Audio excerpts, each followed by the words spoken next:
Les jeunes ruraux passent 2h37 par jour dans les transports, soit 3/4 d'heure de plus que les jeunes urbains. On estime le budget transport des jeunes ruraux à 528 € par mois versus 307 € par mois pour les jeunes urbains. Lorsqu'il s'agit d'accéder par exemple à la culture, accéder aux médecins, tout est plus compliqué. Est-ce que les jeunes ruraux aujourd'hui ont le choix de construire un parcours académiques, professionnels et citoyens à la hauteur de leur potentiel? Pour toutes ces raisons d'éloignement géographique, ça n'est pas le cas aujourd'hui. Tandis que le Rassemblement national réalise une percée dans de nombreuses catégories de l'électorat, il semble désormais s'installer dans la plupart des départements ruraux, et notamment chez les jeunes. Êtes-vous surprise et comment l'expliquez-vous? Je pense qu'il est important de se garder des caricatures. Sur le vote RN, on voit bien que son augmentation en France n'est pas l'apanage des territoires ruraux. 93% des communes l'ont porté en tête le 9 juin dernier. 10 grandes métropoles sur 42 l'ont fait. Ce n'est pas une spécificité rurale. Et puis concernant la jeunesse de ces territoires-là, je pense que c'est important aussi de ne pas exagérer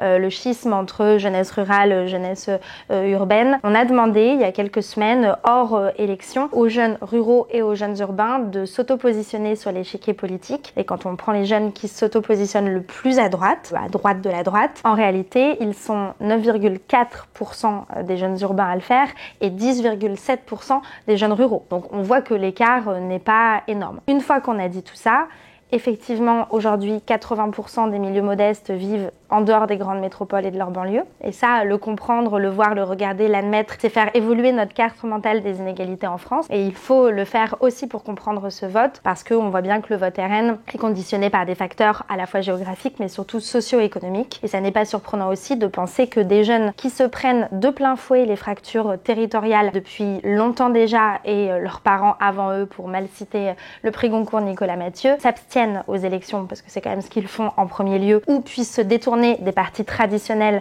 en essayant d'imaginer autre chose, ça n'est pas totalement surprenant en effet. Dans une étude publiée par votre association Chemin d'avenir avec l'Institut Terram, vous vous êtes intéressé aux problèmes de mobilité que rencontrent les jeunes ruraux. Mais qu'est-ce qu'un jeune rural? Évidemment, il n'y a pas un jeune rural, pas plus qu'il n'y a un jeune parisien ou un jeune banlieusard. Ce qui est vrai, c'est qu'il y a une forme de communauté de destin entre les jeunes ruraux, avec des grandes tendances, avec des patterns qui vont déterminer en partie votre vie quotidienne et surtout votre futur. Et je pense par exemple à la question des kilomètres. Sur le quotidien, on voit par exemple que les jeunes ruraux passent 2h37 par jour dans les transports. On a interrogé des jeunes qui ont entre 15 et 29 ans, soit 3/4 d'heure de plus que les jeunes urbains. C'est 3/4 d'heure de moins par jour pour faire ses devoirs, voir ses amis ou pratiquer des activités extrascolaires, s'engager, se reposer. Il faut bien comprendre que la question des transports va avoir aussi des conséquences sur leur porte-monnaie. On estime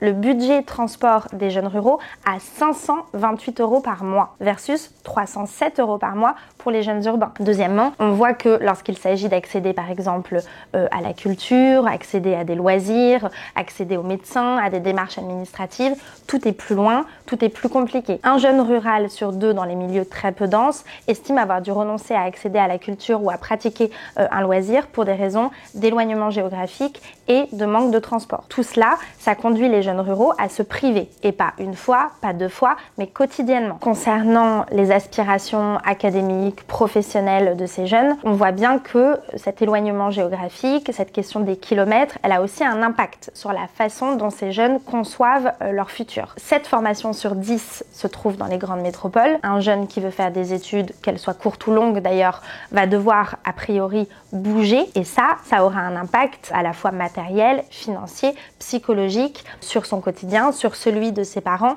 et potentiellement ces déplacements-là pour aller se former ne seront tout simplement pas possible. C'est d'ailleurs pour ça qu'ils s'orientent beaucoup plus largement que les jeunes urbains vers par exemple les filières professionnelles. Pourquoi vous êtes intéressé à cette catégorie précise de jeunes Français? Ce que je trouve fascinant concernant les jeunes ruraux, c'est d'abord le fait qu'ils sont extrêmement nombreux. On pense parfois qu'il s'agit d'une poignée de filles et de fils d'agriculteurs. En réalité, si on prend les 3 à 24 ans, c'est 30% des jeunes Français. Et on ne les a pas vus, on ne les a pas regardés pendant des années. Deuxièmement, ces jeunes font face à une série de défis, d'obstacles qui limitent leur potentiel. Ça porte atteinte à l'égalité des chances entre les jeunes Français. Et troisièmement, et c'est sans doute ce qui m'a poussée à m'engager et à bouger sur ces questions-là pendant très longtemps, ces jeunes sont restés dans l'angle mort des pouvoirs publics et des dispositifs d'égalité des chances. On n'en parlait pas, on ne cherchait pas à traiter la question de ces jeunes. Dans cette étude, vous relevez de nombreuses inégalités entre jeunes ruraux et jeunes urbains, notamment dans l'accès aux services, mais les aspirations et les attentes des jeunes ruraux sont-elles vraiment similaires à celles des jeunes urbains? Aujourd'hui, quand on interroge les jeunes ruraux sur leur envie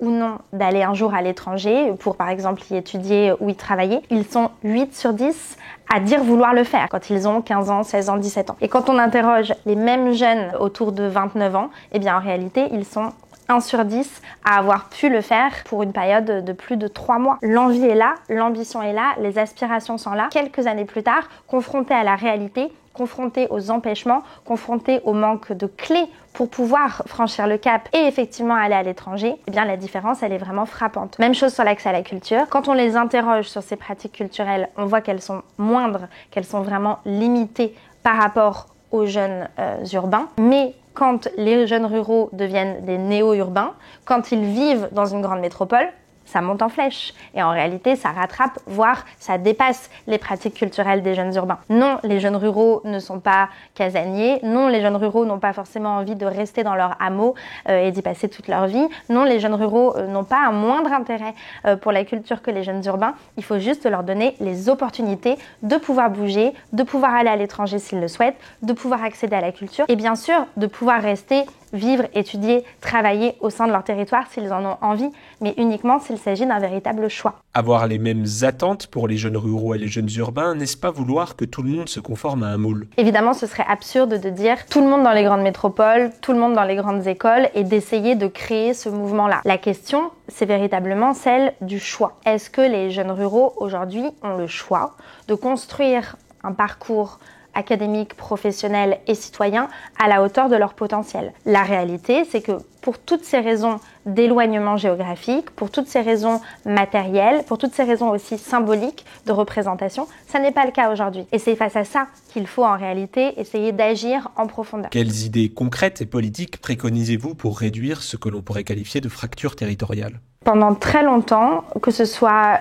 les pouvoirs publics, le secteur privé, les médias, l'économie sociale et solidaire, personne n'a considéré les jeunes des territoires ruraux. Donc il n'y avait pas de dispositif dédié, ciblé. Quand il y avait des dispositifs d'égalité des chances, ils étaient pensés, conçus sans tenir compte de cette population-là. Petit à petit, les choses bougent, on va dire depuis les années 2019-2020, il y a une forme de prise de conscience. Il y a l'émergence de premières politiques publiques. Je pense par exemple aux territoires éducatifs ruraux, qui était une de nos recommandations dans le rapport que nous avions pu rendre à Jean-Michel Blanquer. Les territoires éducatifs ruraux ont pour objectif de créer des territoires à haut potentiel éducatif dans la ruralité et de faire travailler de concert l'éducation nationale, les entreprises, les associations, les collectivités territoriales au profit de ces jeunes-là. Ça avance, mais ça n'est pas suffisant, notamment pour rattraper des décennies de retard en la matière. Il est indispensable de penser des politiques publiques dédiées à ces jeunes, dédiées à ces territoires, mais aussi de faire en sorte que, par exemple, le secteur privé